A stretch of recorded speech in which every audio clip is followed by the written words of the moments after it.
Religion considers it a virtue. Philosophers encourage it, and therapists nurture it. And politics watchers say its role is integral in what happens next to American democracy. And KPBS's Amita Sharma spoke with social and political scientists about the importance of pairing political action with hope, and she joins me now. Welcome, Amita. It's good to be with you, Maya. So in a previous story, you focused on how hopeful San Diegans are, but now if we were to take a step back, can you explain to us what the polls are saying about Americans at large when it comes to hope? It is difficult to quantify hope in September 2025, but there are a few polls to highlight. They're Gallup polls.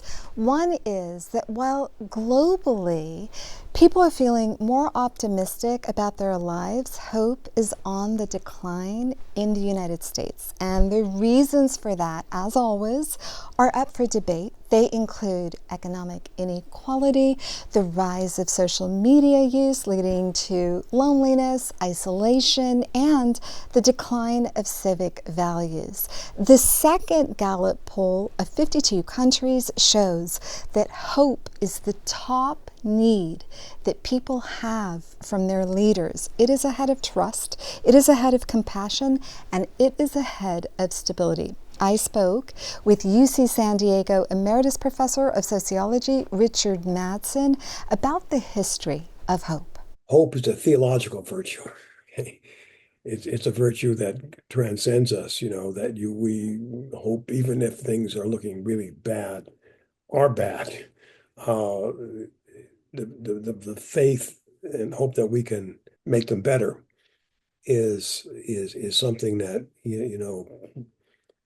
comes not just out of our self-interest or self-delusion, but comes out of a deeper kind of faith that resonates with traditions that have come down through the centuries from different traditions. UC San Diego neuroscience professor William Mobley says giving hope to one another is not only mutually beneficial, but essential to leading happy lives. We need faith, hope, and charity. We need all those things.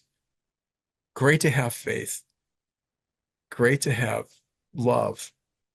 But hope is right in the middle. And, I really hope that we'll learn more and more as human beings about how to help others by feeling with them, by watching them, by knowing what they're feeling, and then by reaching out and caring for them. Some found hope by taking a break from the news. David Livermore researches cultural intelligence, a study focused on our shared humanity amid cultural differences. Earlier this year, he was taking in the news from diverse outlets. He says the shrill was so intense, he could not make sense of it all and felt discouraged. I had a conversation with a neighbor who was almost dismissive of the whole thing and said, I tell my kids, don't even listen to the news. Like it's just getting you all worked up. And inside I was thinking, well, that's nice if you have the prerogative of doing that. But some people are like wondering what the fate of their reality is. But he tried a news blackout for a week anyway.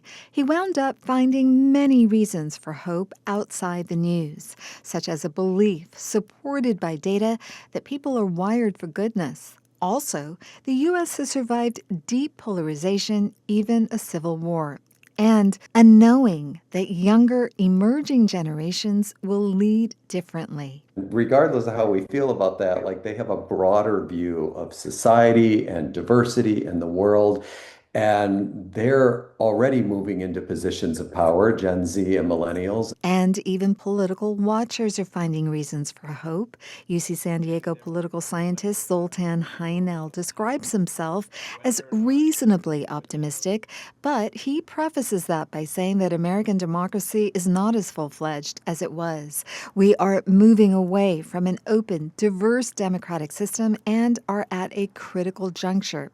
And he acknowledges that our system of checks and balances, the courts, Congress, and institutions are fraying. In the end, he believes the business community, enough of the American public, and the 2026 congressional elections will together stop further Democratic backsliding. He emphasized hope without action will not save the day. The more that folks speak up, stand out, and say, no, I'm not going to do this, the more it'll become apparent that Americans as a whole want to maintain their democracy, and that community of Americans will have the ability to control outcomes more than they have to this point. But if the U.S. goes in the other direction and the rule of law is thrown out and military rule is imposed, then Heinel says it will be up to rank and file military troops to save democracy. Well, thank you so very much for your reporting, Amita. We appreciate it. Thank you. And this story is part of our Public Matters initiative. You can learn more about it on our website at kpbs.org/publicmatters.